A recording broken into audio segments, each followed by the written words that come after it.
Selamat sore teman-teman. Assalamualaikum warahmatullahi wabarakatuh. Waalaikumsalam warahmatullahi wabarakatuh. Salam sejahtera buat kita semua. Ini semuanya saya mute dulu ya. Sore ini kita akan bahas tentang meditasi dalam hubungannya mencegah amigdala hijacking. Nah ini nggak tahu nih topik yang agak berat ini dari Lia. Ayo Lia, silakan Lia untuk dimulai dulu dengan topik yang unik ini. Oke, aku share screen aja ya. Ya. Udah kelihatan belum sih? Ini Kelihatan. Kelihatan ya. Kemarin kan aku sempat ngomong tentang di Instagram sama Facebook tentang bagaimana meditasi bisa menolong manusia terhindar dari amigdala hijacking. Nah, kenapa aku kok bikin konten ini? Karena aku melihat masih sampai sekarang tuh masih banyak gitu orang yang masih gampang kena amigdala hijacking. Ini aku bacain aja ya biar cepat. Jadi, otak manusia itu kan memiliki sistem limbik yang berfungsi sebagai penghasil emosi. Dalam sistem limbik ini, ada bagian-bagian yang menyusunnya, di mana ini terdiri dari hipotalamus, hipokampus, amigdala, dan korteks limbik. Nah, seperti inilah gambarannya kira-kira. Kalau kita lihat itu ada bagian otak namanya amigdala. Dia itu kecil, cuma segini aja. Tapi ketika manusia terkena yang namanya amigdala hijacking, si amigdala ini bisa membajak seluruh pikiran otak. Jadi nggak masuk akal lagi gitulah intinya. Terus ketika manusia mendapatkan stimulus atau rangsangan, entah kata-kata yang dia dengar, peristiwa yang dia lihat, sentuhan, pukulan, pelukan, dan sebagainya, semua rangsangan ini bakalan diteruskan ke dua bagian otak, yakni amigdala dan neokorteks. Apakah itu? Neokorteks ini adalah bagian otak yang menghasilkan pikiran rasional. Nah, sedangkan amigdala, bagian otak yang menghasilkan reaksi berupa emosi terhadap rangsangan tersebut. Entah emosi berupa ketakutan, marah, dan sebagainya. Pada manusia yang terkena amigdala hijacking, amigdala mereka mengambil alih kinerja neokorteks lebih cepat. Sehingga manusia mengeluarkan reaksi emosional, agresif, dan bahkan di luar nalar. Padahal, kalau dipikir menggunakan nalar, seringkali reaksi emosional tersebut sebenarnya nggak perlu. Tapi manusia kan seringnya itu emosi duluan, mikirnya nanti gitu. Amigdala itu memang diperlukan sebagai sistem pertahanan manusia. Contohnya ketika manusia mengalami gempa bumi, ini contoh nih. Maka amigdala akan memproses getaran gempa bumi tersebut menjadi reaksi emosi cemas dan ketakutan, sehingga mendorong manusia untuk lari keluar dari gedung dan menyelamatkan diri. Begitu pula, jika manusia sedang berada di tengah hutan, kemudian bertemu binatang buas, amigdala akan menghasilkan reaksi cemas dan takut, agar manusia sigap dan mampu berlari menyelamatkan diri. Namun bagi kasus amigdala hijacking ini, amigdala lebih banyak digunakan ketimbang neokorteksnya atau pikiran nalarnya. Manusia sengaja dirangsang dengan hal-hal negatif yang mampu memicu kinerja amigdala dengan sangat cepat, sehingga manusia secara tidak sadar menjadi terbiasa untuk bertindak reaktif, emosional, agresif, bahkan bertindak di luar nalar jika mendapat sesuatu yang dianggap mengganggu keamanannya, keyakinannya, teritorinya, atau pendapatnya. Manusia yang terkena amigdala hijacking menjadi sulit menerima perbedaan pendapat dan keyakinan.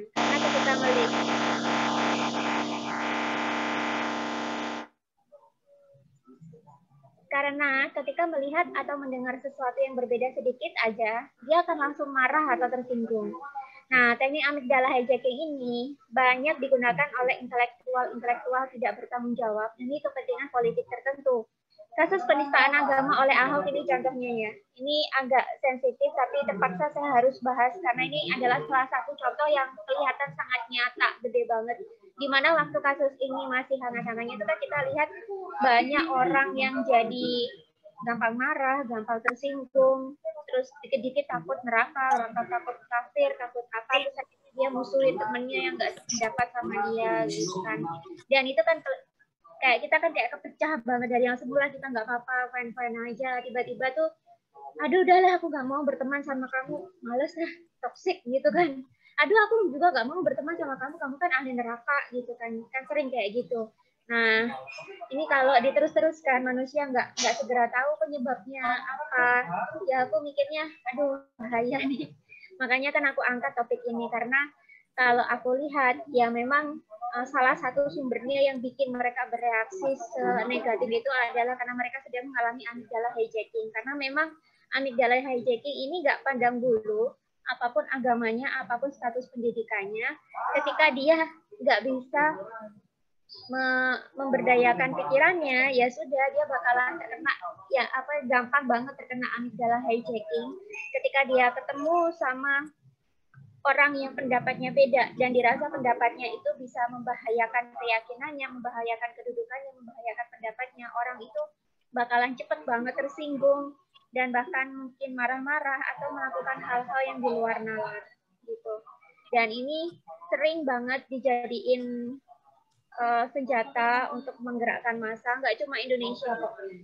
Timur Tengah pun seperti itu. Waktu kasus Arab Spring itu juga mereka pakai teknik amigdala hijacking. Nah, yang kasus Arab Spring itu seperti apa nanti aku bakalan bahas di video tersendiri. Kita nggak bahas yang di sini, karena yang kita bahas itu adalah bagaimana kok bisa meditasi itu membantu manusia supaya bisa terhindar dari amigdala hijacking. Jadi gini, amigdala itu kan bekerjanya dia lebih cepat beberapa milidetik sebelum neokorteks bekerja. Begitu ada stimulus, maka amigdala pasti bekerja duluan sebelum neokorteks bekerja. Nah, meditasi adalah kegiatan kita untuk diem dulu, untuk mengamati sejenak apa yang terlintas di pikiran atau mind, emosi atau jiwa atau soul kita, dan juga tubuh atau badan. Manusia yang terbiasa melakukan meditasi, maka dirinya akan terbiasa berdiam sebagai pengamat. Dia akan diam ngamatin dulu, nggak langsung bereaksi. Nah, ketika dia mengamati inilah, dia akhirnya bisa membedakan mana sih yang cuma emosi aja, mana yang pikiran nalar. Pada akhirnya, dia akan memilih respon apa yang harus dia keluarkan untuk menanggapi stimulus tersebut. Tentu saja, respon yang dipilih ini sudah menjadi pilihan paling bijaksana yang bisa dia ambil untuk mendamaikan keadaan dan tidak merugikan siapa-siapa. Nah, itulah makanya kalau kita lihat kasus-kasus ini, maksudnya udah kayak kasus entah fenomena sosial politik yang ada gitu.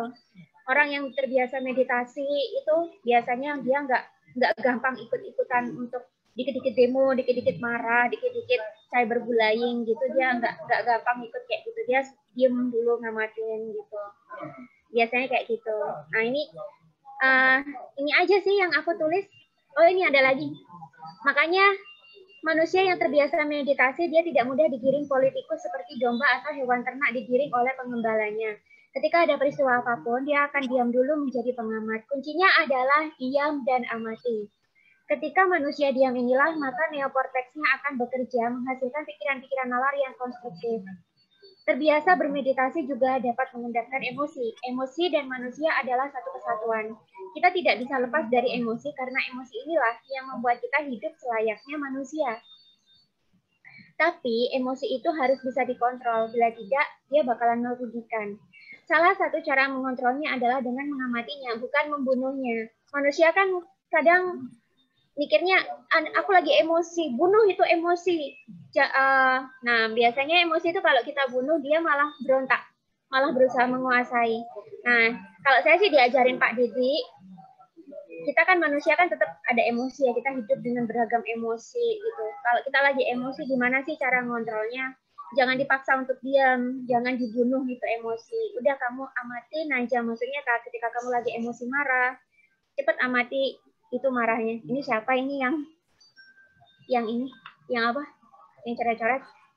Nah, emosi itu diamati, bukan dibunuh. Semakin kita berusaha membunuh emosi, semakin emosi itu akan berusaha melawan dan menguasai kita. Sedangkan emosi bila diamati, dia bakalan mengendap dengan sendirinya. Sudah.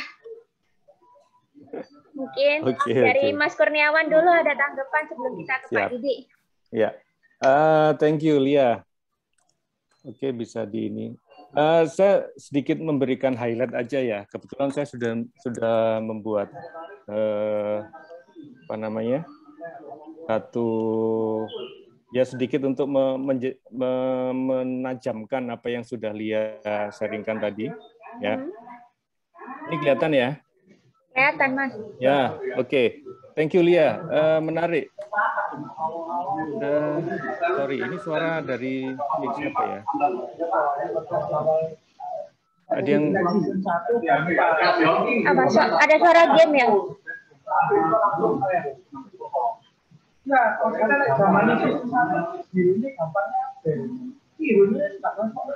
Bentar. Sorry ya, saya coba telusuri ini. Suaranya kenceng banget. Suara dari aku. Berarti iya, dari iya kah? Oh, oke. Berarti Oke. dari gedungnya. Karena ini campur banyak anak nih. Oke, siap, kita lanjut ya. Oke, amigdala hijack ini mulai diperkenalkan, sebenarnya dikenalkan oleh Daniel Goleman ya, pakar kecerdasan emosional. Tapi semakin menjadi terkenal itu ketika masa-masa Pilpres di Amerika ya, Donald Trump. Jadi Donald Trump itu menggunakan seorang konsultan pakar neurologi, kemudian membuat sebuah cara untuk memenangkan Donald Trump dengan menggunakan teori amigdala hijacking, gitu kan. Jadi amigdala hijacking itu adalah seperti yang Lia jelaskan, itu menggunakan kunci dari emosi seseorang atau emosi manusia, sehingga ketika istilahnya dikulik-kulik gitu ya, dikulik-kulik rasa terancamnya itu menjadi nurut sama seseorang yang dianggap otoritas saat itu. Nah, pada saat Pilpres ya seseorang yang otoritas ya juru kampanyenya kan gitu kan. Jadi digiring ke satu isu yang sama sehingga mereka merasa terancam. Nah, kelompok-kelompok yang merasa terancam ini kemudian membuat satu suara untuk memilih seseorang. Nah, itulah kemenangan Donald Trump saat itu. Nah, semenjak itu amigdala hijacking menjadi booming gitu ya, dan mungkin ya di-copy di Indonesia juga gitu lah. Dan sampai saat ini saya merasa fenomenanya masih terus berkembang. Nah, ini perlu kita ketahui dan kita kenali gitu kan. Untuk apa? Agar kehidupan kita juga bisa menjadi normal kembali gitu kan. Saya anggap nggak normal gitu kan. Nah, mengapa sih kita perlu memahami pola amigdala hijacking gitu? Itu sebuah pola kan sebenarnya. Jadi tujuannya sebenarnya adalah kalau kita mengenali amigdala hijacking ini sedang terjadi atau tidak, itu kita bisa menentukan sikap kita terhadap peristiwa itu apakah responsif atau reaktif. Ini ya, responsif atau reaktif. Ini sesuatu hal yang berbeda. Jadi reaktif itu ya hampir seperti refleks gitu kan. Begitu dipukul kiri, tangan merasa dipukul, dia langsung akan seperti pencak silat gitu, langsung melakukan refleks. Nah, itu reaktif. Kadang-kadang berpikirnya sepersekian detik, kadang nggak perlu berpikir juga karena dari kebiasaan. Sedangkan responsif itu cenderung sebuah perilaku yang kita lakukan atas sebuah peristiwa itu konstruktif gitu ya teman-teman ya, konstruktif. Artinya kita menghindari sebuah kerusakan yang terjadi setelah kita merespon sebuah peristiwa. Sementara reaktif itu cenderung destruktif, cenderung merusak gitu kan responnya. Nah, kita perlu tahu bagian otak sih. Tadi sudah dijelaskan dia bagian otaknya, cuman saya ingin menjelaskan karena ini adalah sebuah hal yang kita nggak akan belajar tentang neuro ya, tapi minimal kita paham deh bagaimana cara bekerjanya otak kita gitu kan. Otak kita kan dibagi menjadi 4 ya. Ada otak besar, ini disebut otak depan sini ya, untuk berpikir itu kan biasanya otak-otak besar. Neokorteks ini berpikir. Jadi semua proses berpikir kita ada di sini. Dilakukan oleh cerebrum ini. Kemudian bagian yang kedua adalah otak kecil di belakang sini ya. Di belakang sini ada otak kecil, belakang kepala. Itu fungsinya mengontrol fungsi otomatis ya, keseimbangan tubuh, kemudian koordinasi otot dan gerakan tubuh. Makanya kalau Anda melihat ada orang kecelakaan, itu selalu diperiksa dulu nih otak belakangnya nih. Ini biasanya gegar otak, itu disebut otak kecilnya yang kena luka. Nah, kalau otak kecil kena, maka dia akan tidak seimbang. Maka ada yang namanya stroke, kena lumpuh, kemudian dia tidak bisa mengendalikan gerakan tubuhnya, dia nggak bisa berdiri, otot-ototnya menjadi lemas, ada sebagian otot yang nggak bisa bergerak. Lah ini fungsi dari otak kecil yang mengatur semuanya itu. Ya. Jadi kalau otak depan, otak besar ini tentang ya IQ, kecerdasan berpikir, kemudian orang dianggap pintar atau tidak dari otak neokorteksnya nih, karena dia terbiasa berpikir atau tidak. Gitu. Nah, kemudian yang ketiga itu batang otak ya, yang kuning ini batang otak. Nah, batang otak ini fungsinya sangat primer dalam kehidupan manusia karena mengatur fungsi dasar manusia. Jadi denyut jantung kita itu diatur oleh batang otak, cara bernafas kita. Kan kita sering kadang antara sadar dan tidak sadar bernafas, gitu kan. Nah, ketika kita tidak sadar bernafas, kita tidak sadar menghirup udara, itu yang ngatur batang otak, ya. Otak kuno, istilahnya otak reptil lah, ya. Karena dia yang mengatur terutama reproduksi juga. Ini cenderung dari batang otak yang mengatur semuanya, ya. Lalu ada yang keempat adalah sistem limbik. Sistem limbik ini ya tadi dijelaskan di bagian tengah, itu di mana letak amigdala berada. Karena dia mengatur perasaan, mengatur produksi hormon. Jadi kita itu kan tubuh kita, metabolisme kita ada hormon-hormon. Itu yang ngatur juga amigdala, gitu kan. Kalau kita sedang kondisi sedih, itu hormon-hormonnya juga nggak seimbang. Ketika kita kondisi marah, hormonnya juga nggak seimbang, nggak seperti seharusnya. Kemudian mengatur juga rasa haus, lapar, seperti sekarang dalam kondisi puasa, nih amigdala ini juga yang mengontrol gitu kan. Dalam keadaan lapar, dalam keadaan haus, apakah dia emosinya masih bisa terpicu atau tidak, gitu kan. Kemudian mengatur memori juga. Jadi kalau teman-teman dulu masa kecilnya sempat misalnya dipukul sama orang tua atau siapapun itu, ketika ada rasa sakit, itu yang nyimpen ini amigdalanya. Ya, yang nyimpen amigdalanya. Jadi ketika suatu saat terpicu, maka dia emosinya akan memuncak dan itu mungkin tidak berada ke neokorteks untuk berpikir. Ya, misalnya ada satu bagian tubuh ini yang sering dipukul dulu waktu masa kecil, sakit, terus yang terpicu saat itu adalah terekam adalah rasa marah. Jadi suatu saat ketika nggak sadar, nongkrong sama teman aja deh, nongkrong sama teman, kemudian bagian sebelah sini dipukul gitu kan. Apa kabar gitu? Itu otomatis amigdala akan langsung membuat hubungan singkat sehingga langsung menjadi merasa terancam, gitu kan. Kadang kan ketika dipukul gini langsung seperti kayak mau mukul balik ya. Itu karena ada sedikit rasa terancam di situ karena dipicu oleh amigdala. Ya.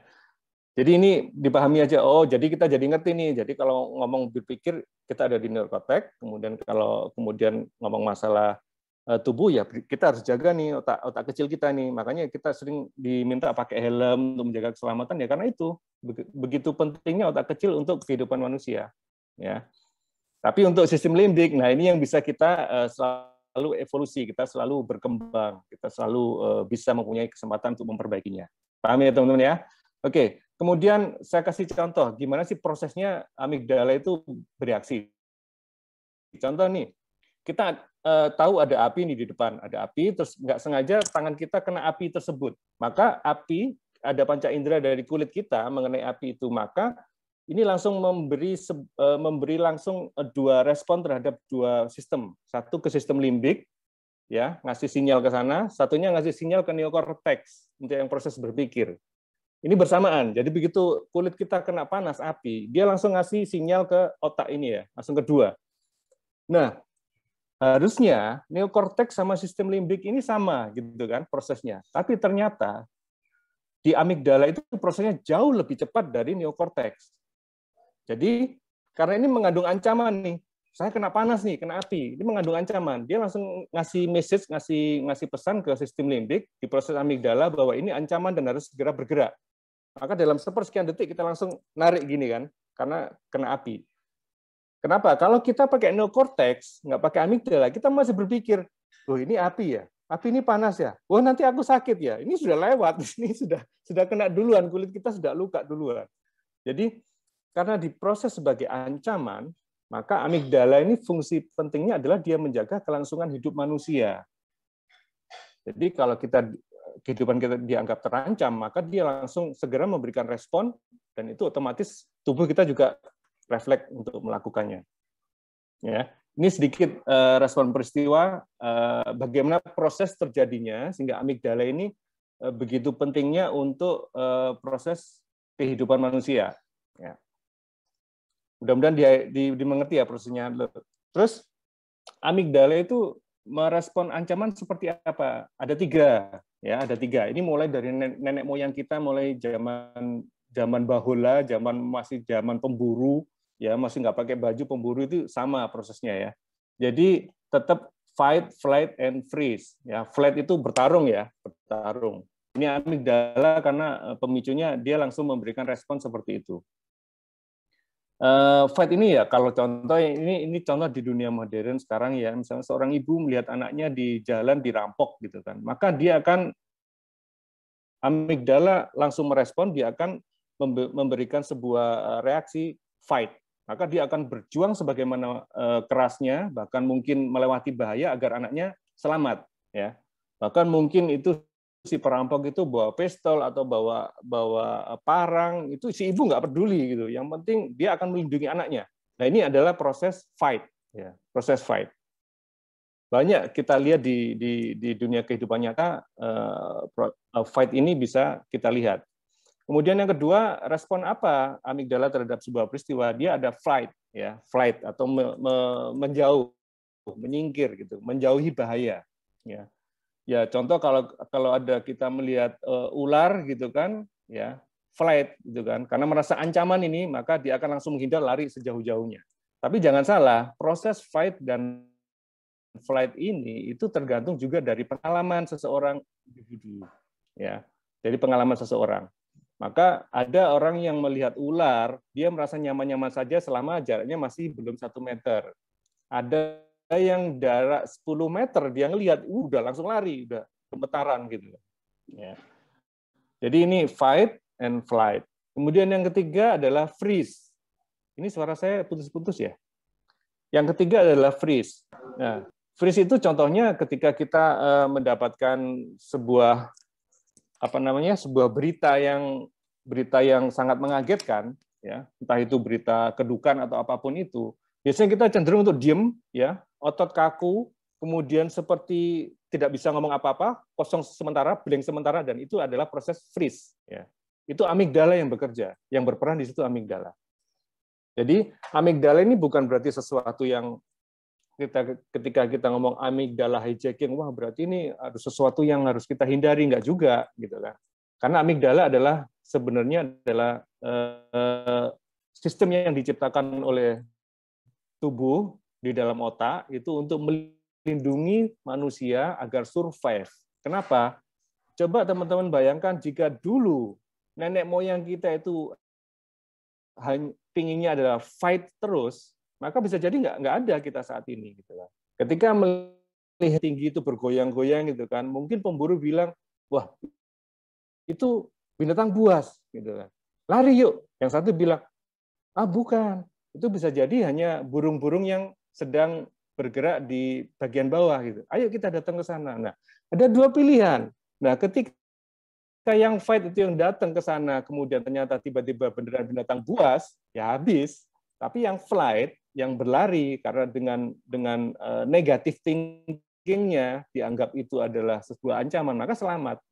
Jadi ini hanya sebuah hal yang fenomena yang wajar gitu kan. Nah, hanya kita sebagai manusia yang memang mempunyai kesadaran yang tinggi diharapkan untuk bagaimana mengenali pola amigdala hijacking sehingga kita tidak terjerat di dalam pembajakan itu gitu kan. Nah, ini ada 3 tips antisipasi amigdala hijacking ya, teman-teman. 1, mengenali diri ketika dikuasai emosi. Tadi sudah dicontohkan Lia. Yaitu dengan cara mengamati ciri-ciri perubahan pada tubuh yang terjadi. Misalnya nih, kalau saya sedang marah itu biasanya detak jantung saya itu berdegup kencang, kemudian saya ada otot yang meregang di bagian tertentu, lah itu segera kenali bahwa itu sedang dikuasai emosi. Ya. Nah, mengenali seperti ini itu latihan, teman-teman ya, latihan. Kemudian yang kedua, tandai dan sebutkan emosi yang dialami. Artinya yang kenali, saya sedang mengalami jengkel, saya sedang mengalami marah, atau saya sedang mengalami murka, atau apapun itu. Jadi, kenapa? Karena ketika mudah mengenali emosi, maka peran amigdala ini akan diambil alih oleh neokorteks. Sehingga menjadi proses berpikir, teman-teman. Ya. Jadi ada sedikit keputusan rasional di otak kita ketika merespon sebuah hal tersebut. Nah, itu ada hubungannya dengan yang ketiga, ada aturan 6 detik gitu ya. Artinya kita memberi kesempatan jeda. Ketika ada melihat sebuah peristiwa atau ada informasi yang itu menganggap sesuatu yang berlawanan dengan belief kita, maka jeda dulu 6 detik, ya bisa tarik nafas dalam, kemudian hembuskan lagi. Nah, itu membuat pembajakan itu mereda. Ya, membuat pembajakan itu mereda. Jadi sebenarnya caranya cukup sederhana, ya, cukup kenali emosi kita, kemudian tandai emosi kita yang terjadi seperti apa, kemudian lakukan jeda. Nah, lakukan jeda itu sebenarnya bisa dilatih dengan kalau kita melakukan banyak meditasi, sering meditasi. Sehingga seperti tadi Lia bilang, mengamati emosi, kemudian mengamati apa yang terjadi, cukup mengamati saja. Menjadi seorang pengamat, maka amigdala tidak akan mempunyai daya atau mempunyai waktu untuk membaca. Ya, karena jaraknya sekitar 5-6 detik kok itu, 5-6 detik. Begitu kita sudah melewati 6 detik, maka yang beralih adalah kita berada di neokorteks, proses berpikir. Sehingga akan timbul, benar nggak sih informasi ini? Informasi ini dari siapa sih? Siapa sih yang merasa untung dengan informasi ini? Saya tunggu dulu deh, 1 hari mungkin ada informasi lain yang masuk. Kan gitu biasanya. Hoax itu kan terjadinya karena begitu cepat kita merespon sesuatu. Coba tunggu informasi itu 1 atau 2 hari, akan ada informasi yang lain. Jadi kita kaya nih akan banyak informasi sehingga menentukan saya harus bagaimana. Gitu. Ya. Jadi meditasi itu adalah upaya untuk mengurangi pola pembajakan.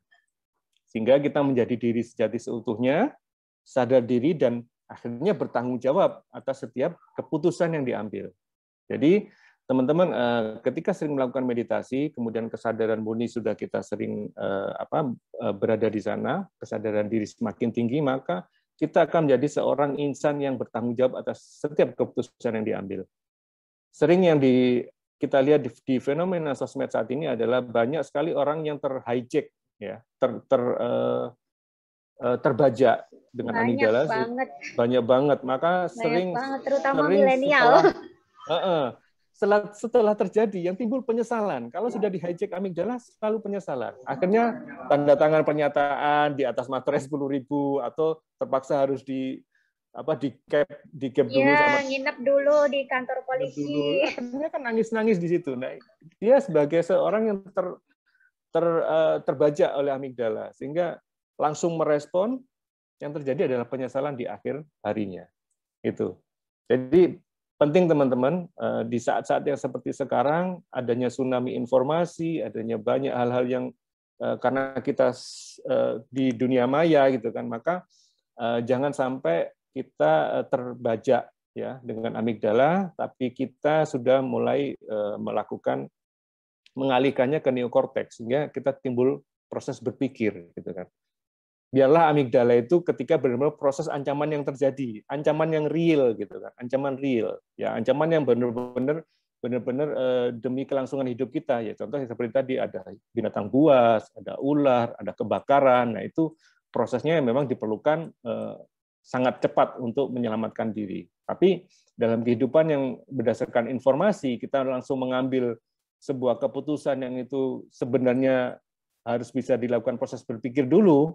Nah, ini harus kita latih dengan cara meditasi, gitu. Sehingga kesadaran kita timbul, kesadaran kita semakin tinggi, kesadaran murni kita selalu berada di area sana, maka kita akan selalu menjadi insan yang bijak, insan yang bijak dan bertanggung jawab atas setiap keputusan. Gitu. Kalau kata Pak Didi, orang yang mendapat pencerahan itu ya orang yang bisa mendapatkan kebijaksanaan. Ya. Gitu ya teman-teman ya, sharing dari saya. Sudah selesai sampai di sini, kemudian kita minta respon ya dari Pak Didi. Monggo Pak Didi, mungkin ada tambahan atau ada konklusi atau kesimpulan buat diskusi kita sore ini Pak Didi.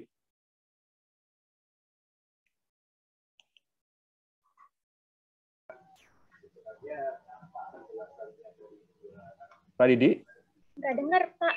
Hah? Pak Didi nggak dengar. Udah di-unmute belum Pak Didinya tuh? Sudah. Pak Didi masih di-mute itu mikrofon. Nah, udah. Ya. Sekarang sudah enggak? Sip. Ya, terima kasih Pak Kurniawan. Juga terima kasih untuk Lia. Sebenarnya hari ini itu sebenarnya adalah momen bagi saya untuk belajar secara sains ya. Jadi meditasi ditinjau dari sisi sains, yang kebetulan hari ini kita bicara tentang amigdala ya, amigdala dan juga neokortex. Banyak informasi yang bisa saya pelajari. Jadi sebenarnya saya posisi hari ini adalah seperti rekan-rekan semua, kita belajar bersama. Tapi dari semua yang dibahas itu, hal yang menarik bagi saya adalah tentang fungsi meditasi ya.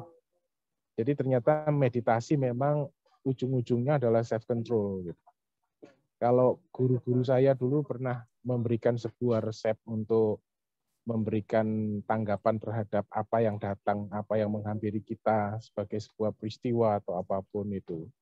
Kuncinya cuma 2 kalimat saja itu. Japertuja, japertituja katanya begitu. Saya tanya apa itu japertuja, japertituja.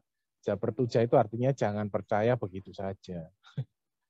Kalau japertituja itu adalah jangan tidak percaya begitu saja, jadi jati pertuja. Jadi segala sesuatu memang harus balance. Jadi amigdala bukan sesuatu yang negatif, neokortex juga bukan sesuatu yang selalu positif. Dua-duanya penting. Makanya dalam penjabaran saya dalam pertemuan 2 minggu lalu, saya masih ingat bahwa kita itu masih punya naluri, kita juga punya nalar. Kalau mau berdalil, ya kita gunakan dalil akli, juga dalil nakli. Nah, mungkin Pak Kurniawan lebih bisa menjelaskan itu Ustaz saya di situ. Dalil akli, dalil nakli gitu. Jadi rekan-rekan, terima kasih banyak. Hari ini saya banyak belajar. Jadi bukan hanya Anda yang belajar, saya juga belajar dari Pak Kurniawan, saya juga bisa belajar dari Lia, dari pengalaman-pengalaman juga bagaimana respon. Jadi saya memang bukan ahli neuroscience, saya juga bukan ahli neurologi.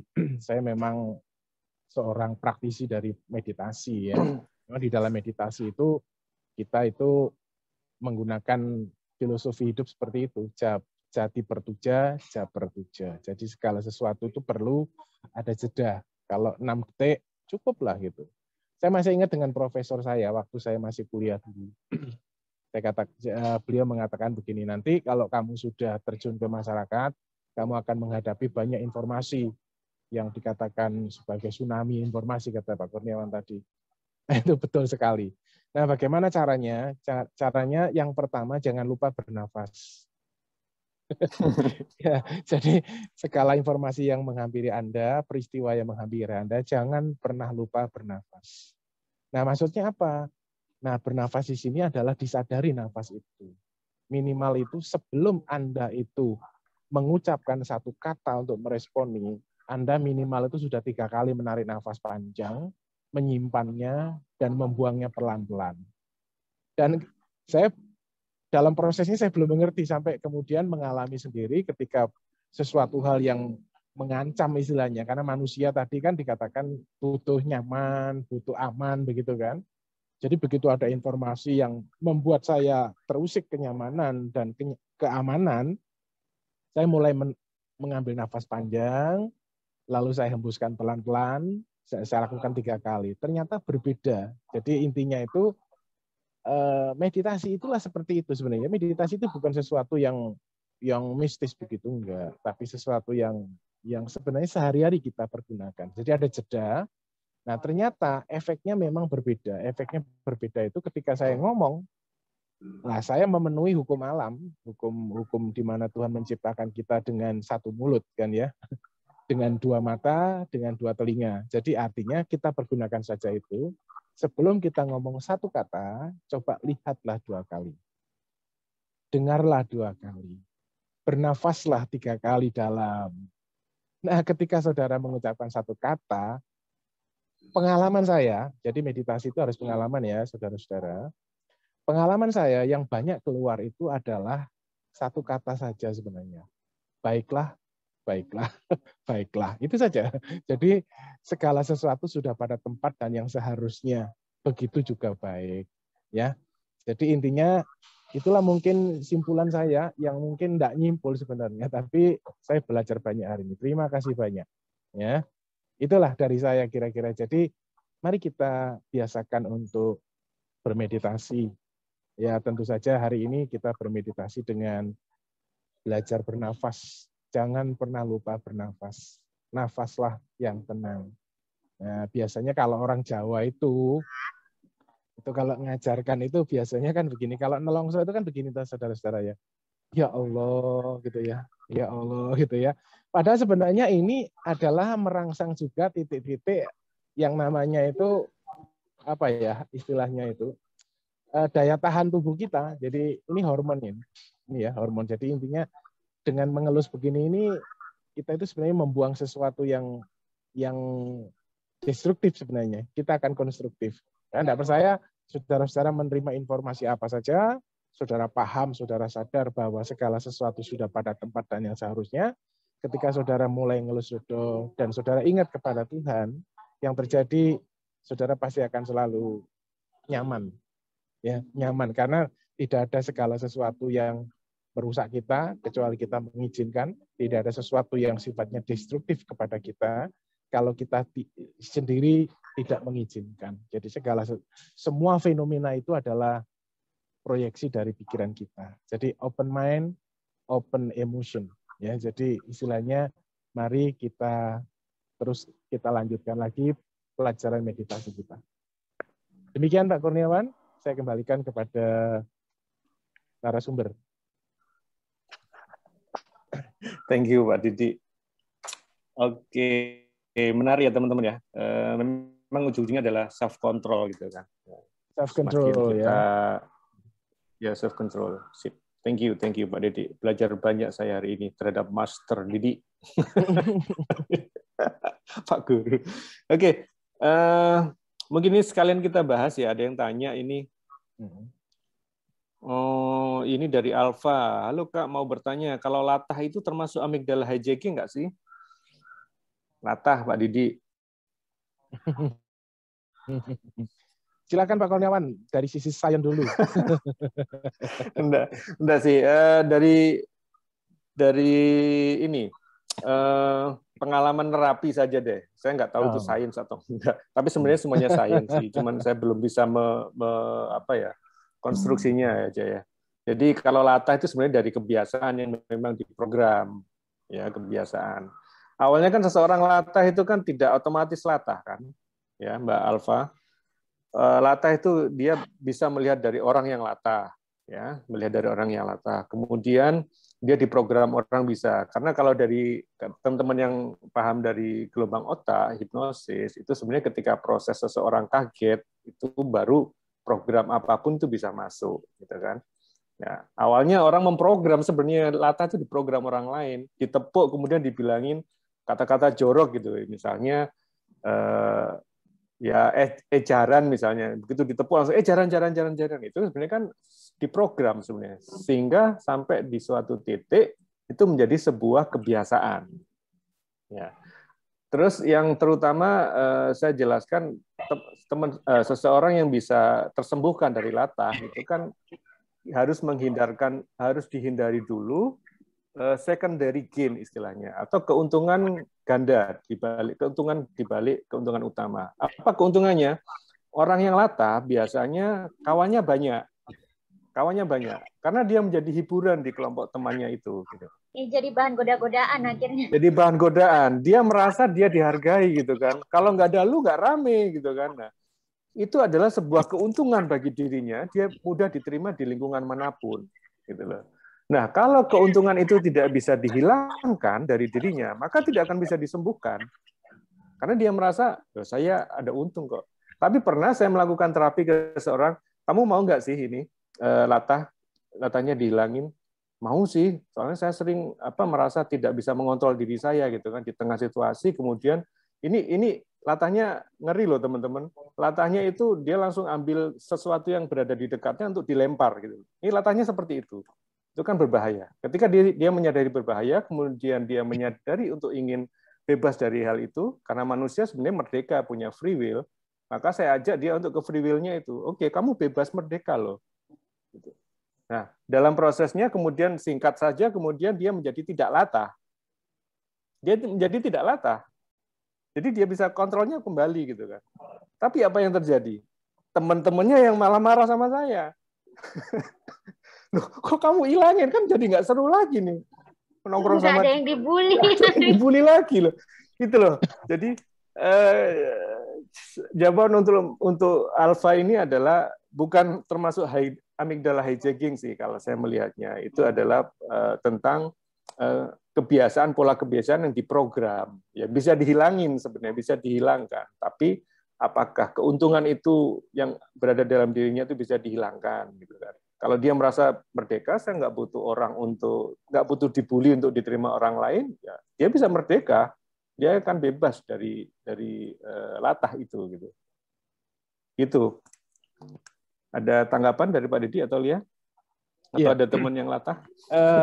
Menarik sekali. Jadi sebenarnya kalau saya melihatnya sebenarnya itu sebagai habitual ya, dari pengalaman sebenarnya. Dan itu habitual. Jadi memang yang perlu diperhatikan dari pengalaman saya juga menerapi orang yang latah itu adalah secondary gain-nya itu penting itu. Yeah.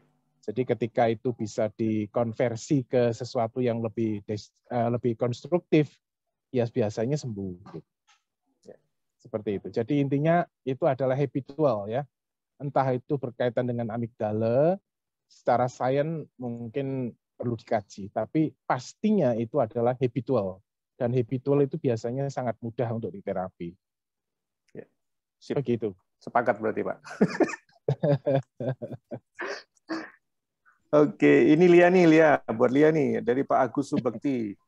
Ya. Apakah kasus Paul Zhang bisa disebut sebagai upaya amigdala hijacking untuk memancing emosi massa? Nah, ini. Nanya ke aku apa nanya ke kita bertiga? Terserah, monggo Pak Didi atau Lia. Ini tentang Paul Zhang nih, Paul Zhang. Apakah kita nggak tahu ya kalau... Aku nggak tahu. Kalau yang aku tahu kalau kayak kasus Arab Spring gitu, kasus sampai kasus Arab Spring, terus kasus kayak Ahok, terus Pilpres itu kan heboh banget. Kita kan udah sama-sama tahu lah di belakang itu pasti ada kaum intelektual yang men-setting, yang mengerjakan. Tapi kalau yang masalah Paul Zhang ini saya belum tahu apakah di belakangnya ada orang intelektual yang merancang ini ataukah dia memang sengaja gubrak-gubrak seperti itu karena dia sendiri yang pengen bikin ribut. Saya belum tahu. Cuma sih kalau saya nanggepinnya orang kayak gitu, ya udah dilihatin aja gitu, nih orang maunya apa sih gitu. Kan kita dengerin dulu dia tuh ngomongnya apa, begitu kita rasakan, oh nih orang nggak sefrekuensi sama kita, tinggalin aja lah, ngapain dilihatin terus daripada nanti bikin kita makin emosi ya kan gitu. Gitu sih kalau aku. Tapi kalau misalnya omongan dia ada yang benar, ya diambil hikmahnya aja gitu. Kalau aku nanggepinnya gitu.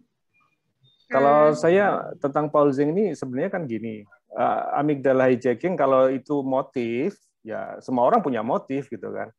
Tinggal kitanya aja sih. Ini kan kita fokus ke kita nih ya. Agar kalau saya tidak terbaja. Nah, kalau yang sama kayak saya yang tidak terbaja dengan amigdala ini banyak orang, ya kan fine-fine aja, nggak ada masalah gitu. Karena semua orang pasti akan melakukan banyak hal untuk menghijack amigdala. Ya, mungkin istilahnya sekedar memancing emosi ya, menunggu reaktif kita kan. Tapi kalau kita merespon, maka kita menjadi proses berpikir dulu, nggak penting juga gitu kan.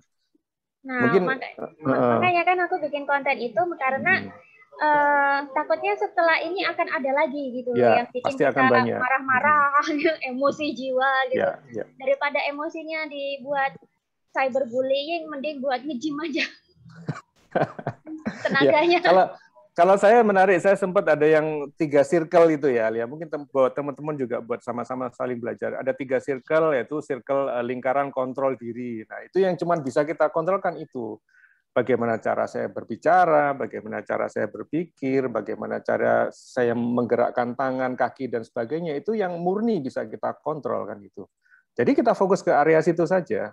Sementara ada yang area pengaruh gitu. Area pengaruh ya saya dengan istri saya, ke anak saya, ke teman saya, itu area pengaruh. Selama saya bisa bicara, bilang yang memperbaiki, yang terbaik, kebaikan, ya kita bilang. Tapi kan kita nggak bisa mengontrol respon dia gitu loh. Terus yang ketiga kan area perhatian. Itu jauh sekali. Contoh kayak di Jakarta gitu kan, ada kejadian di Jakarta. Ngapain juga saya sibuk-sibuk memusatkan energi saya untuk yang ke sana gitu. Karena itu di luar kontrol diri kan gitu. Nah, meditasi itu kalau balik ke meditasi itu fungsinya nanti ke kontrol diri. Oh iya, di sana ada sebuah keburukan ya misalnya atau sebuah hal yang tidak sesuai dengan yang kita yakini, ya sudah, karena itu di luar kontrol diri, maka kita fokus kontrol yang ada di dalam diri kita, bagaimana cara kita berpersepsi, bagaimana cara kita mengambil hikmahnya. Ini cukup kita ambil hikmahnya saja. Karena jauh dari lingkar kontrol diri. Maka kalau sudah gitu hidup kita akan ya menjadi lebih tenang dan nyaman sih, menurut saya begitu. Ngoten Pak Didi. Iya. Jadi semua pada prinsipnya semua manusia itu pasti punya tujuan gitu. Nah, jadi intinya kita nggak mungkin lah merubah orang gitu. Yang perlu kita rubah ya diri kita sendiri, bagaimana kita merespon. Yang tadi sudah dijelaskan, seingat saya ada 3 tadi. Yang pertama adalah flight, menghindar gitu ya, dan yang kedua adalah fight, untuk menyerang gitu, atau freeze. Jadi biasanya seorang meditatif itu adalah seorang yang bisa melebur gitu. Ya baiklah, karena bagaimanapun juga segala sesuatu adalah proses dari persepsi kan begitu. Nah itu persepsinya dia. Tentang Paul Sang saya tidak berkomentar apa-apa karena saya tidak kenal dia dan saya juga tidak dengar langsung gitu. Saya cuma banyak mendengar informasi tentang dia. Nah informasi yang masuk ke saya itu kan persepsi sebenarnya gitu. Ya itu urusannya dia sendirilah. Yang penting saya mengontrol diri saya bahwa saya harus bisa bermanfaat bagi sekeliling saya. Nah, sedapatnya kalau misalnya bisa mempengaruhi gitu. Intinya itu fokusnya itu bukan merubah orang, tapi merubah bagaimana diri kita sendiri kita bisa self control. Gitu. Tentang agama misalnya, nah, kalau itu menjadi sebuah keyakinan dan itu menjadi sebuah kebenaran pribadi, mau diapakan juga ya urusannya orang lain gitu. Itu kan urusan dia. Saya sih enggak komen apa-apa kalau tentang dia. Yang ingin saya tegaskan di dalam pertemuan-pertemuan kita itu adalah bagaimana kita meditasi, yang fungsi dari meditasi itu adalah self control, penuh sadar, full di situ, dan mari kita berjalan bersama karena masing-masing kita itu memiliki peran yang saling interdependensi ya, saling ketergantungan satu dengan yang lain, dan juga kita saling memberikan sebuah kebaikan diri gitu. Meskipun saya baik belum tentu baik bagi Pak Kurniawan kan. Baik bagi Pak Kurniawan belum tentu baik bagi saya, tapi minimal saya menjelaskan inilah maksud saya. Makanya segala sesuatu itu perlu check and recheck dalam dunia komunikasi. Nah, ini yang ingin saya tegaskan. Jadi sebenarnya penjelasan dari neuroscience tadi itu kalau ditinjau dari sisi meditatif, yaitu tadi check and recheck gitu. Ya, bagaimana kita bisa melakukan check and recheck? Ya kita harus self control. Nah, bagaimana kita melatih self control? Melatih ketenangan diri. Meskipun ketenangan bukan tujuan sebenarnya. Tujuan kita adalah sadar. Sadar saya emosi, saya sadar berpikir, saya sadar bahwa tubuh saya sedang bergerak menurut kesadarannya. Begitu Pak Kurniawan. Terima kasih banyak ya. Ya mungkin ada pertanyaan lain itu banyak. Ini pertanyaan kita terakhir ya. Habis itu Lia mau memberikan sebuah pengumuman. Oke. Ini nggak ada, Mas, sorry. Ini nggak ada yang ini, misalnya mau live untuk ngasih pengalaman kayak atau ngasih pengalaman gitu. Mungkin boleh. Ada yang mau sharing gitu. Ternyata banyak yang ini yang ngechat untuk nanya. Silakan. Mau sharing atau ini? Karena nggak mungkin. Iya. Nggak mungkin bisa tersampaikan semua sih. Silakan kita kasih satu orang ya. Ya raise hand mungkin kalau nanti mau sharing. Dijawab di grup saja kalau nggak terjawab. Oh iya, siap. Sambil nunggu kalau ada rekan yang sharing, bisakah Dika Wastia, bisakah faktor trauma atau luka batin menyebabkan amigdala? Ya itu salah satunya, kalau saya boleh jawab ya Dika. Salah satunya kan adalah faktor trauma dan luka batin, itu dikunci atau dianggap sebagai sebuah kata kunci untuk tombolnya. Maka dia akan langsung, ya semuanya kan karena kalau emosi, kuncinya di emosi. Ketika kita, yang sering kita lihat fenomenanya adalah ketika merespon seseorang, yang dilihat adalah like and dislike-nya. Suka nggak sih sama orang itu? Atau nggak suka sama orang itu? Gitu kan. Ketika ada feeling nggak sukanya duluan, itu kan emosi. Nah, ketika dibaca, maka semuanya yang terlihat adalah sesuatu yang buruk bagi orang itu. Orang itu akan itu tuh gini, padahal ada sesuatu hal yang baik. Tapi karena dibaca oleh amigdala dengan ketidaksukaannya atau benci sama si A, maka ya apapun yang diperbuat oleh si A, yang terjadi adalah ya jelek-jelek semua. Sebaliknya, kalau sudah terlalu cinta sama si A, maka apapun yang dilakukan maka yang baik-baik saja. Itu juga termasuk terbajak sebenarnya. Jadi seperti yang Pak Didi sampaikan tadi, ya jangan percaya begitu saja dan jangan tidak percaya begitu saja. Ambil waktu, makanya ada jeda gitu kan. Itu semuanya sebagai sarana sih. Jadi maka luka batin itu maka akan pelan-pelan akan terbaiki gitu kan. Memanipulasi menjadi energi positif itu untuk Kak Lia. Memanipulasi amigdala hijacking. Ya dengan meditasi sih ya, kalau saya boleh ini Lia. Memanipulasi, nggak memanipulasi sebenarnya, karena kalau kita menyadari sesuatu sedang terjadi, kita menyadari emosinya, maka ya yang terjadi respon. Kalau sudah ngomong respon teman-teman, maka yang terjadi adalah energi positif. Kalau kita merespon, maka yang terjadi positif. Kalau kita reaktif, maka yang terjadi adalah sesuatu hal yang jarang kita kontrol. Maka ada rasa marah, kemudian ujung-ujungnya penyesalan deh kalau kalau tidak terkontrol itu. Ada yang nanya ini, mana tadi? Bagus, ada sih pertanyaannya. Tentang iklan-iklan itu, aduh. Oh, si Mas atau si silogisme. Ini mana tadi iklan-iklan? Oh ini loh. Yeah. Kak, kalau kita semua sadar amigdala hijacking, iklan komersil nggak laku dong? Nggak juga. Kalau menurut aku loh ya, menurut pengalaman aku, nggak semua iklan itu menggunakan amigdala hijacking. Ada iklan itu yang dia itu jualannya smooth, gitu apa? Jualannya bertahap, smooth. Itu biasanya produk-produk yang high class gitu. Tapi ada juga memang teknik marketing itu yang menggunakan amigdala hijacking. Itu untuk biasanya itu untuk yang biasanya banyak dipakai sama artis-artis sih. Jadi kayak mereka pamer kekayaan, mereka bikin bikin isu, settingan kayak gitu. Itu kan sebenarnya jualan mereka juga gitu. Kalau menurutku itu udah kayak amigdala hijacking sih, karena kenapa kan kayak sering kan artis-artis tuh bikin isu apa gitu, terus orang-orang satu Indonesia marah gitu, menghujat gitu. Padahal ujung-ujungnya supaya rating mereka naik aja. Nah itu mereka pakai teknik amigdala hijacking. Tapi banyak juga kok iklan, nggak cuma iklan ya, teknik marketing yang smooth itu banyak. Yang smooth biasanya jualan mobil itu smooth itu biasanya. Jualan mobil, jualan pokoknya barang-barang yang terlihat bagus, high class itu lebih smooth dia. Jualan asuransi juga biasanya dia lebih smooth gitu kan. Tapi kalau artis-artis tuh yang biasanya aku lihat demi rating mereka naik gitu. Ya kalau saya membahas ini si silogisme ini ya itu urusan mereka lah, urusan konsultan iklan kan selalu berkembang ya. Kalau bagi mereka dengan memicu hijacking dengan emosi yang mungkin benci atau kesedihan dan segala macam ternyata nggak pengaruh, ya mereka pasti mencari lah. Karena kalau ngomong marketing ya balik lagi, kalau untuk penjualan ya tentang kebutuhannya apa sih? Gitu. Nah, dari kebutuhan itu kemudian digali, dia pakai cara apa?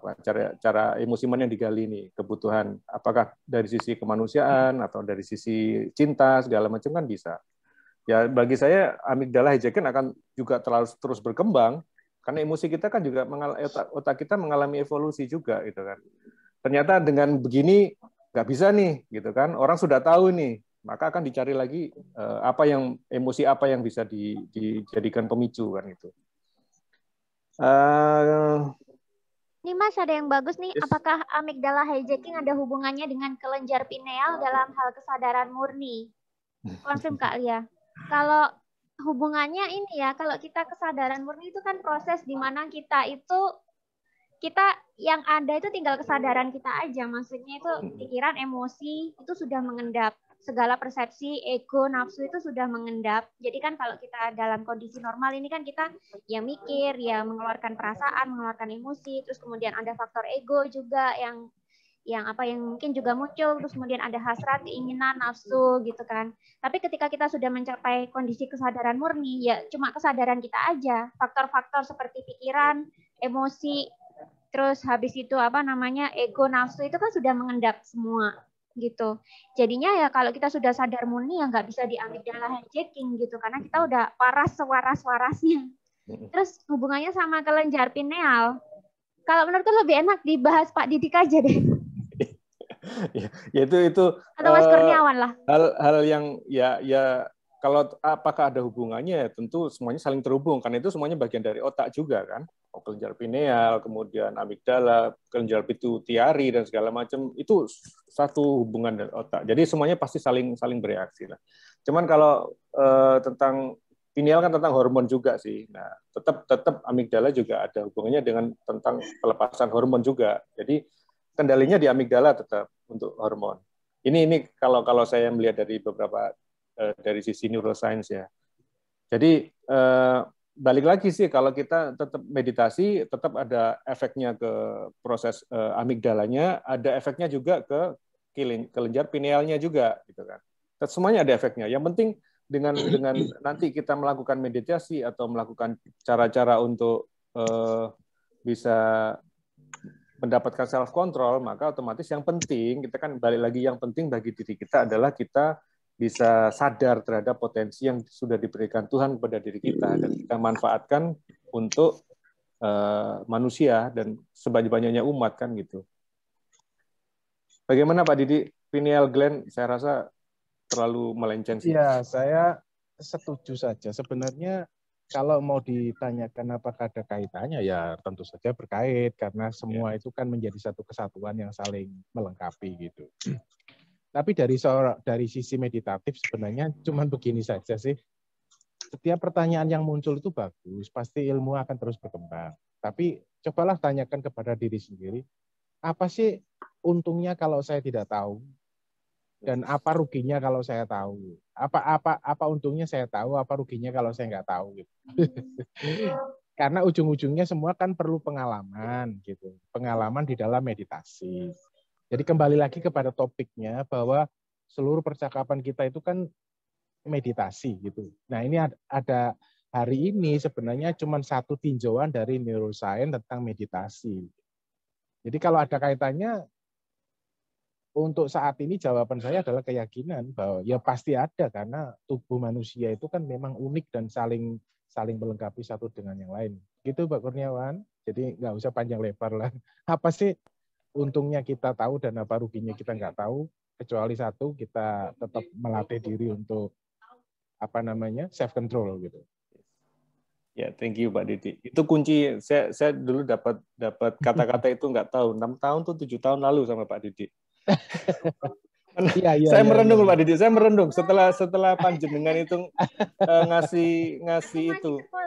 Apa untungnya sih kita tahu dan apa ruginya kita nggak tahu. Wah, itu langsung jadi sebuah kalimat yang ketika dipikir iya ya. Kita ngapain juga saya ingin tahu kan. Atau kadang-kadang kalau nggak tahu ya nggak apa-apa saya nggak tahu gitu kan. Ya kalau mensitir kata-kata para bijak yang saya ingat dari almarhum Gus Dur itu ya, kalau kita nggak tahu ngapain kita mikir gitu. Kalau kita tahu ngapain dipikir juga. Gitu. Intinya bukan nggak mikir, tapi intinya itu kuasailah pikiran itu, kuasailah emosi itu, kuasailah tubuhmu karena jati diri itu adalah dirimu. Jadi jangan dibalik kita dikuasai oleh pikiran. Jadi seorang meditatif itu sebenarnya ujung-ujungnya nanti minim bertanya kok itu. Malah banyak melakukan itu. Ya. Karena kita harus menjadi tuan. Menjadi tuan kalau dalam bahasa teologi itu disebut Tuhan ya. Tuan atau Tuhan itu atas tubuh kita, atas pikiran kita, atas emosi kita. Jadi kita ini tuan. Nah, kita menjadi tuan karena kita menghamba kepada pencipta yang menciptakan kita dan melengkapi kita dengan titik poin 3 tadi itu. Begitu Pak Kurniawan. Thank you. Oke. Semua rekan-rekan tetap semangat ya. Salam puasa ini. Sebentar lagi kita sudah berbuka puasa. Oke. Yes, Lia, silakan di closing dan mungkin ada informasi yang mau disampaikan, Lia. Oke, sebelum ini kan udah dekat banget waktunya udah mau habis. Nah, aku share screen aja ya. Share screen dulu. Nah, jadi ini pembahasan kita hari ini tentang amigdala hijacking, sepertinya cukup sampai di sini dulu. Kalau misalnya nanti ada teman-teman mau sharing lebih lanjut, bisa chat di grup Telegram. Grup Telegram insya Allah saya buka sampai besok apa hari ini aja ya, Mas Pur atau Pak Didi, gimana enaknya? Besok aja, sampai besok besok pagi. Ya. Iya. Nah, besok ya. Jadi mumpung Mas Kurniawan sama Pak Didi bisa, teman-teman mungkin kalau mau tanya, mau sharing bisa di grup itu. Nah, by the way, ini kan banyak yang nanya ke saya, entah di DM, entah di komen, entah di apa. Gimana sih caranya meditasi yang benar? Sebenarnya kan kita udah berkali-kali ngomong meditasi kan sebenarnya proses mengamati. Tapi kan ada juga yang akhirnya kayak diritualkan karena masih awal-awal lah biasa. Masih awal-awal ya udahlah duduk dulu, bersila dulu, terus habis itu diem merem gitu nggak apa-apa. Nah, tapi kan orang-orang itu seringkali aduh kalau nggak ada temennya nggak enak gitu. Ya udah kita bareng-bareng aja. Gimana kalau meditasinya sekalian langsung di alam? Makanya saya bikin program kayak gini, Meditation and Mindfulness Retreat. Dan aku langsung ngambilnya tuh di Labuhan Bajo.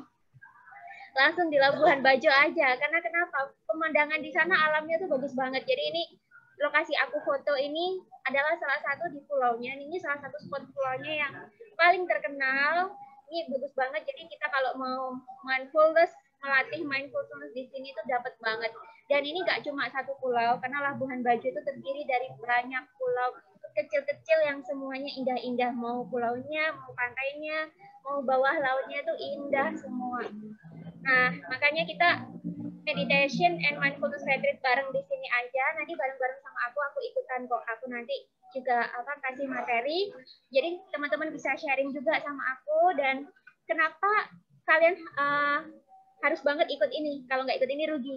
Karena selama 3 hari 2 malam kita bakalan naik kapal bareng-bareng. Jadi selama 3 hari 2 malam nanti teman-teman bakalan sama aku terus. Kita bisa tukar-tukar pikiran, bisa sharing-sharing, tukar ilmu, dan kita rasain sensasinya naik kapal keliling Labuhan Bajo sambil kita melatih diri untuk meditasi, melatih diri untuk mindfulness, yang harapannya setelah ikut program ini teman-teman bisa self healing, terutama untuk mental health atau kesehatan mental ya, karena meditation itu aku lihat sangat dibutuhkan banget zaman sekarang untuk para milenial, karena kita kan tuntutan hidupnya tuh udah nggak karu-karuan ya, kita kerja udah kayak kuda, belum lagi kena corona, dan kita harus mikir banyak gitu, stres melanda, depresi, belum lagi kehilangan jati diri atau apapun lah, apalah.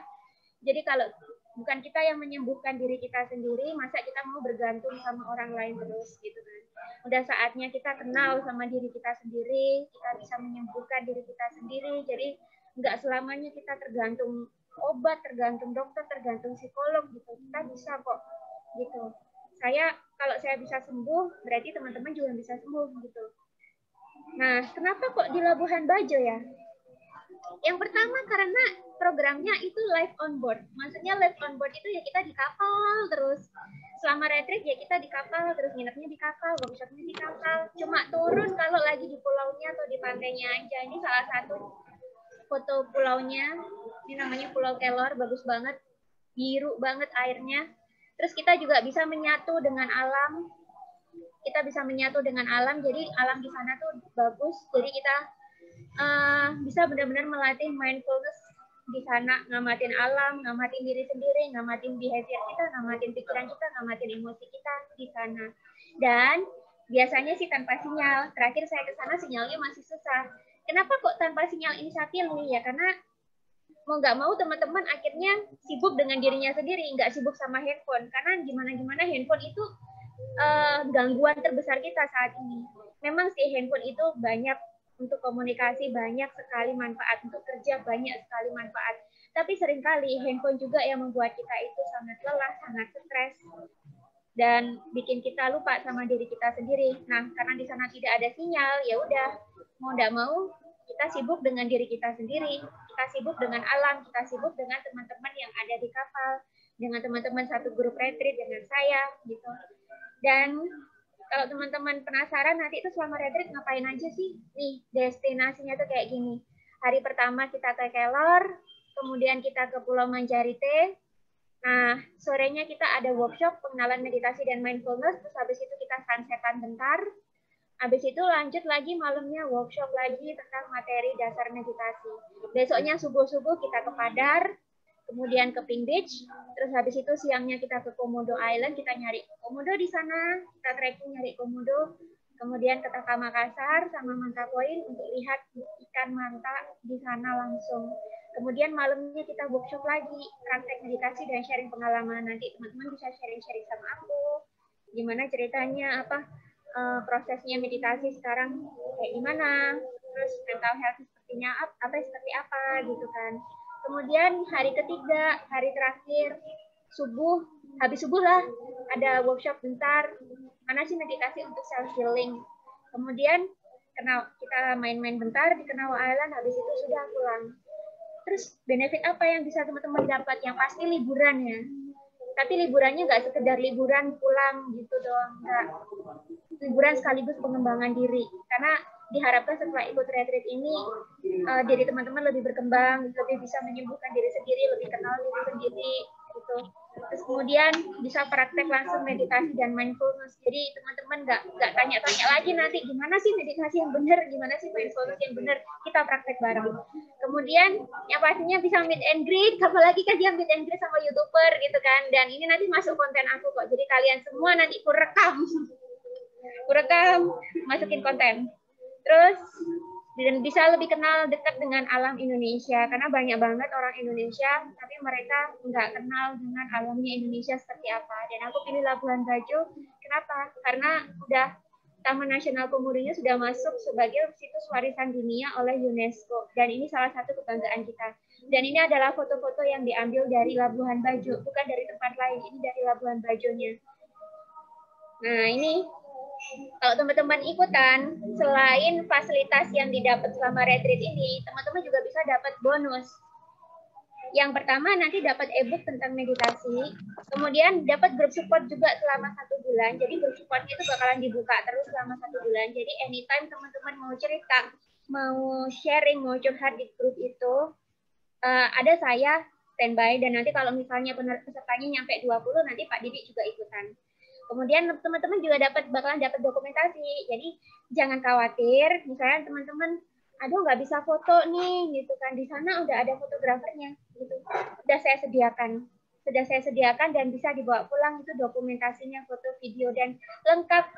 Di underwater ada, dipakai kamera SLR mirrorless ada, sama nanti ada drone juga. Jadi lengkap.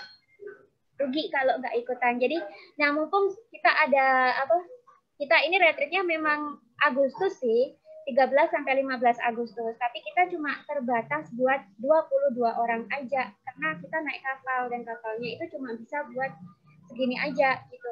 Jadi kalau teman-teman berminat ikutan, yuk cepetan hubungi nomor di bawah ini, karena sekarang makin banyak teman yang udah mulai booking juga gitu. Takutnya teman-teman kehabisan, karena saya nggak tahu bisa buka lagi kapan.